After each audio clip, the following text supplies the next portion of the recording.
સુરતમાં pre monsoon કામગીરીના નામે મીંડું પાણીથી તરબતર રસ્તા પરથી પસાર થવા વિદ્યાર્થીઓ મજબૂર।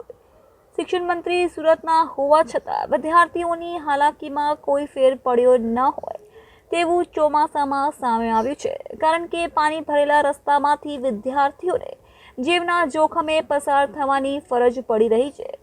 બીજી તરફ કતારગામમાં નબળી પ્રી મોન્સૂન કામગીરીનો ભોગ પ્રજા બની રહી છે। અહીં પ્રી મોન્સૂન કામગીરી નબળી થઈ હોવાથી થોડા વરસાદમાં પણ અનેક જગ્યાએ વરસાદી પાણીનો ભરાવો થઈ રહ્યો છે। વરસાદી પાણીનો યોગ્ય નિકાલ ન થતાં વિદ્યાર્થીઓને સ્કૂલ અને ટ્યુશન જવામાં મુશ્કેલી પડી રહી છે। દર ચોમાસાની સમસ્યા પણ તંત્ર અને શાસકો સમસ્યાના હલ લાવવામાં નિષ્ફળ ગયું હોવાનો આક્ષેપ થઈ રહ્યો છે। રસ્તા પર પાણી ભરાતા હાલાકી। આજે પડેલા વરસાદના કારણે કતારગામ ઝોનના હરિદર્શનના ખાડા સહિતના અનેક વિસ્તારમાં પાણીનો ભરાવો થયો હતો। પાણીનો ભરાવો થયો છે ત્યાં કેટલીક સ્કૂલ આવી છે, તેથી વિદ્યાર્થીઓને સ્કૂલે જવા માટે ભારે મુશ્કેલીનો સામનો કરવો પડ્યો હતો। પાણીનો ભરાવો થયો હોવા છતાં વિદ્યાર્થીઓ જીવના જોખમે સાયકલ લઈને પાણીમાંથી પસાર થતા જોવા મળ્યા હતા।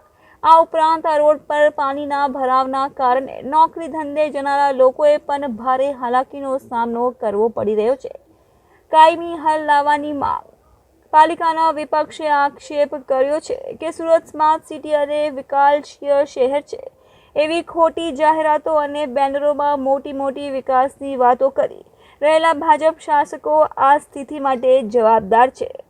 વર્ષોથી આ સમસ્યા ચાલી આવે છે, તેનો ઉકેલ કરવામાં શાસકો અને તંત્ર નિષ્ફળ ગયું છે, તેનો ભોગ સ્થાનિકો બની રહ્યા છે। આ ઉપરાંત સ્થાનિકો પણ આ સમસ્યાનો કાયમી હલ માંગી રહ્યા છે।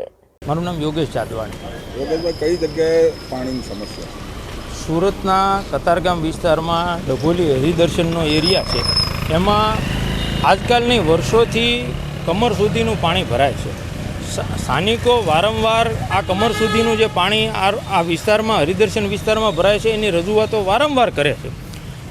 જ્યારે વિદ્યાર્થીઓ સ્કૂલે જતા હોય ત્યારે યા તો પોતાનું સ્કૂલ બેગ છે એ ખંભે મૂકે, યા તો બિચારા માથે લઈને સ્કૂલે જાય। સ્કૂલે અથવા ટ્યુશને જવામાં રોજે સવારે યા તો વાન તો અહીંયા ચાલતા બંધ થઈ જાય, સ્કૂલ બસો પણ અહીંયા ચાલતી બંધ થઈ જાય, એટલે વિદ્યાર્થીઓ સાયકલો લઈને જતા હોય તો એ સાયકલ પણ મૂકી દેવાની અને એ ચાલીને સ્કૂલે જવાનું। અને આ વર્ષો જૂની સમસ્યા છે, પણ આજ સુધી આ સમસ્યાનો કોઈ પણ નિકાલ આવતો નથી। 1-1.5 ઇંચ વરસાદ આવે એટલે પાણી અહીંયા ભરાઈ જાય છે। સ્થાનિક કોર્પોરેટરો શું? સ્થાનિક કોર્પોરેટરો, ધારાસભ્ય આ તમામને રજૂઆતો કરીને ઠાક્યા, કતારગામના અધિકારીઓને પણ રજૂઆતો કરીને ઠાક્યા, પણ કતારગામના જે ભાજપના શાસકો છે કે જે ઝોનના અધિકારીઓ છે એને આ વિસ્તારના ગેરકાયદેસરના બાંધકામો કરાવવામાં, આ વિસ્તારમાં પતરાના શેડો ચાલી રહ્યા છે એમાં ગેરકાયદેસરની હપ્તાખોરીને ઉઘરાણામાં રસ છે, પણ સ્થાનિક લોકોની સમસ્યાઓ ઉકેલ લાવવામાં કોઈ નથી। નહીં તો આ વર્ષો જૂની સમસ્યા આ સુરત જેવા સ્માર્ટ સિટી ગણાતા શહેરમાં ક્યારેય પણ ન હોઈ શકે, પણ એને તોડબાજીમાં ખૂબ રસ છે, અને જો એમાં રસ ન હોત તો આ સમસ્યાનો નિકાલ આવી ગયો હોત।